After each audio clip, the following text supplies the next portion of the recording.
वाटाण्यापासून आपण एक छान हेल्दी पदार्थ बनवणार आहे। 1 वाटी वाटाणा, एक मोठा बटाटा साल काढून चिरून घेतला, 5 ते हिरव्या मिरच्या, आलं, कोथिंबीर। आता हे मिक्सरमध्ये आपण बारीक करून घेऊ। आता 1 वाटी रवा घेतला, आता पाणी घालून हे पण बारीक करून घेऊ। आता हे बारीक झालं तर एक पातेल्यात काढून घेऊ। 1.5 वाटी बाजरीचं पीठ, थोडं थोडं पाणी घालून पीठ भिजवून घेऊ। हे पीठ भिजवलंय, 1 चमचा इनो घातला। आता मिक्स करून घेऊ आपण आणि आप्याचं पात्र ठेवलं, त्यात तेल घातलं।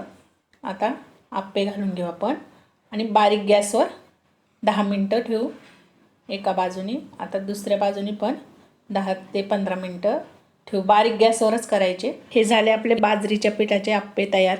रेसिपी आवडली असेल तर लाईक करा। रेसिपी बघितल्याबद्दल धन्यवाद।